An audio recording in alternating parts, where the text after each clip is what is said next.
Deutsches Requiem. Jorge Luis Borges. Aunque él me quitare la vida, en él confiaré. Job 13:15. Mi nombre es Otto Dietrich zur Linde. Uno de mis antepasados, Christoph zur Linde, murió en la carga de caballería que decidió la victoria de Zorndorf. Mi bisabuelo materno, Ulrich Forkel, fue asesinado en la foresta de Marchenoir por francotiradores franceses. En los últimos días de 1870, el capitán Dietrich zur Linde, mi padre, se distinguió en el sitio de Namur en 1914 y, 2 años después, en la travesía del Danubio. En cuanto a mí, seré fusilado por torturador y asesino. El tribunal ha procedido con rectitud. Desde el principio, yo me he declarado culpable. Mañana, cuando el reloj de la prisión de las 9, yo habré entrado en la muerte. Es natural que piense en mis mayores, ya que tan cerca estoy de su sombra y a que de algún modo soy ellos. Durante el juicio, que afortunadamente duró poco, no hablé. Justificarme, entonces, hubiera entorpecido el dictamen y hubiera parecido una cobardía. Ahora las cosas han cambiado. En esta noche que precede a mi ejecución, puedo hablar sin temor. No pretendo ser perdonado, porque no hay culpa en mí, pero quiero ser comprendido. Quienes sepan oírme,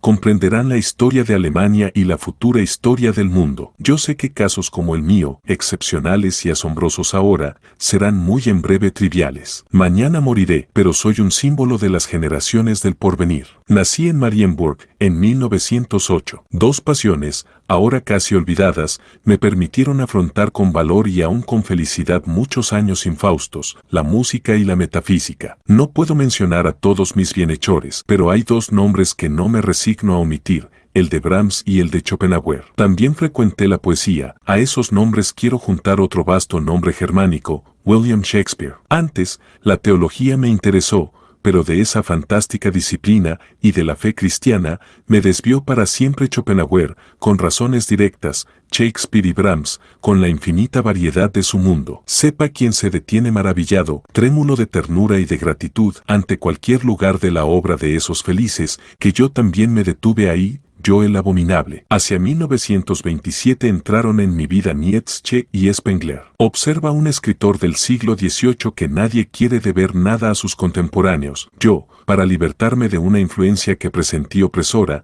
escribí un artículo titulado Abrechnung mit Spengler, en el que hacía notar que el monumento más inequívoco de los rasgos que el autor llama fáusticos no es el misceláneo drama de Goethe superíndice 2, sino un poema redactado hace 20 siglos, el de Rerum Natura. Rendí justicia, empero, a la sinceridad del filósofo de la historia, a su espíritu radicalmente alemán, Kerndeutz, militar. En 1929 entré en el partido. Poco diré de mis años de aprendizaje. Fueron más duros para mí que para muchos otros, ya que a pesar de no carecer de valor, me falta toda vocación de violencia. Comprendí, sin embargo, que estábamos al borde de un tiempo nuevo y que ese tiempo, comparable a las épocas iniciales del Islam o del cristianismo, exigía hombres nuevos. Individualmente, mis camaradas me eran odiosos. En vano procuré razonar que para el alto fin que nos congregaba, no éramos individuos. Aseveran los teólogos que si la atención del Señor se desviara un solo segundo de mi derecha mano que escribe, ésta recaería en la nada, como si la fulminara un fuego sin luz. Nadie puede ser, digo yo, nadie puede probar una copa de agua o partir un trozo de pan sin justificación. Para cada hombre, esa justificación es distinta. Yo esperaba la guerra inexorable que probaría nuestra fe. Me bastaba saber que yo sería un soldado de sus batallas. Alguna vez temí que nos defraudaran la cobardía de Inglaterra y de Rusia. El azar, o el destino, tejió de otra manera mi porvenir. El 1 de marzo de 1939, al oscurecer, hubo disturbios en Tilsit que los diarios no registraron. En la calle detrás de la sinagoga, 2 balas me atravesaron la pierna, que fue necesario amputar superíndice 3. Días después, entraban en Bohemia nuestros ejércitos. Cuando las sirenas lo proclamaron, yo estaba en el sedentario hospital, tratando de perderme y de olvidarme en los libros de Schopenhauer. Símbolo de mi vano destino, dormía en el reborde de la ventana un gato enorme y fofo. En el primer volumen de Parerga un Paralipomena releí que todos los hechos que pueden ocurrirle a un hombre, desde el instante de su nacimiento hasta el de su muerte, han sido prefijados por él. Así, toda negligencia es deliberada, todo casual encuentro una cita, toda humillación una penitencia, todo fracaso una misteriosa victoria, toda muerte un suicidio. No hay consuelo más hábil que el pensamiento de que hemos elegido nuestras desdichas. Esa teleología individual cual nos revela un orden secreto y prodigiosamente nos confunde con la divinidad. Qué ignorado propósito, cavilé, me hizo buscar ese atardecer, esas balas y esa mutilación. No el temor de la guerra, yo lo sabía. Algo más profundo. Al fin creí entender. Morir por una religión es más simple que vivirla con plenitud. Batallar en Efeso contra las fieras es menos duro. Miles de mártires oscuros lo hicieron, que ser Pablo, siervo de Jesucristo. Un acto es menos que todas las horas de un hombre. La batalla y la gloria son facilidades. Más ardua que la empresa de Napoleón fue la de Raskolnikov. El 7 de febrero de 1941 fui nombrado subdirector del campo de concentración de Tarnowitz. El ejercicio de ese cargo no me fue grato, pero no pequé nunca de negligencia. El cobarde se prueba entre las espadas, el misericordioso, el piadoso, busca el examen de las cárceles y del dolor ajeno. El nazismo, intrínsecamente, es un hecho moral, un despojarse del viejo hombre que está viciado para vestir el nuevo. En la batalla esa mutación es común entre el clamor de las capitanes y el vocerío, no así en un torpe calabozo, donde nos tienta con antiguas ternuras la insidiosa piedad. No en vano escribo esa palabra, la piedad por el hombre superior es el último pecado de Zaratustra. Casi lo cometí, lo confieso, cuando nos remitieron de Breslau al insigne poeta David Jerusalem. Era este un hombre de 50 años, pobre de bienes de este mundo, perseguido, negado, vituperado, había consagrado su genio a cantar la felicidad. Creo recordar que Albert Sorgel, en la obra Dichtung der Zeit, lo equipara con Whitman. La comparación no es feliz. Whitman celebra el universo de un modo previo, general, casi indiferente. Jerusalem se alegra de cada cosa, con minucioso amor. No comete jamás enumeraciones, catálogos. Aún puedo repetir muchos hexámetros de aquel hondo poema que se titula Sellang, pintor de tigres, que está como rayado de tigres, que está como cargado y atravesado de tigres transversales y silenciosos. Tampoco olvidaré el soliloquio Rosencrantz habla con el ángel, en el que un prestamista londinense del siglo XVI vanamente trata, al morir, de vindicar sus culpas, sin sospechar que la secreta justificación de su vida es haber inspirado a uno de sus clientes que lo ha visto una sola vez y a quien no recuerda el carácter de Sylock. Hombre de memorables ojos, de piel cetrina, de barba casi negra, David Jerusalem era el prototipo del judío sefardí, si bien pertenecía a los depravados y aborrecidos askenazim. Fui severo con él, no permití que me ablandaran ni la compasión ni su gloria. Yo había comprendido hace muchos años que no hay cosa en el mundo que no sea germen de un infierno posible. Un rostro, una palabra, una brújula, un aviso de cigarrillos podrían enloquecer a una persona si ésta no lograra olvidarlos. ¿No estaría loco un hombre que continuamente se figurara el mapa de Hungría? Determiné aplicar ese principio al régimen disciplinario de nuestra casa y cuatro. A fines de 1942, Jerusalén perdió la razón. El 1 de marzo de 1943 logró darse muerte 5. Ignoro si Jerusalén comprendió que si yo lo destruí, fue para destruir mi piedad. Ante mis ojos, no era un hombre, ni siquiera un judío, se había transformado en el símbolo de una detestada zona de mi alma. Yo agonicé con él, yo morí con él, yo de algún modo me he perdido con él. Por eso, fui implacable. Mientras tanto, giraban sobre nosotros los grandes días y las grandes noches de una guerra feliz. Había en el aire que respirábamos un sentimiento parecido al amor. Como si bruscamente el mar estuviera cerca, había un asombro y una exaltación en la sangre. Todo, en aquellos años,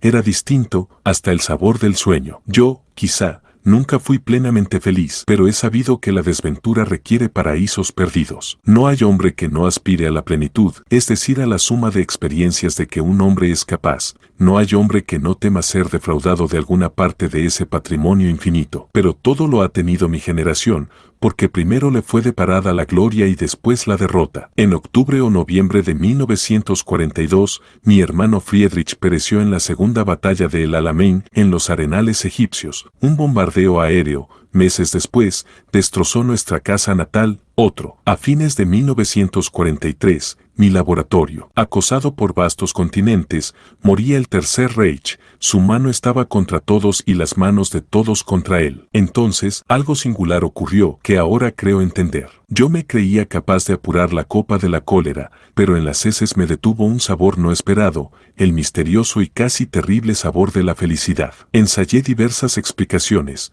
no me bastó ninguna. Pensé, me satisface la derrota, porque secretamente me sé culpable y solo puede redimirme el castigo. Pensé, me satisface la derrota, porque es un fin y yo estoy muy cansado. Pensé, me satisface la derrota, porque ha ocurrido, porque está innumerablemente unida a todos los hechos que son, que fueron, que serán, porque censurar o deplorar un solo hecho real es blasfemar del universo. Esas razones ensayé hasta dar con la verdadera. Se ha dicho que todos los hombres nacen aristotélicos o platónicos. Ello equivale a declarar que no hay debate de carácter abstracto que no sea un momento de la polémica de Aristóteles y Platón. A través de los siglos y latitudes, cambian los nombres, los dialectos, las caras, pero no los eternos antagonistas. También la historia de los pueblos registra una continuidad secreta. Arminio, cuando degolló en una ciénaga las legiones de Varo, no se sabía precursor de un imperio alemán. Lutero, traductor de la Biblia, no sospechaba que su fin era forjar un pueblo que destruyera para siempre la Biblia.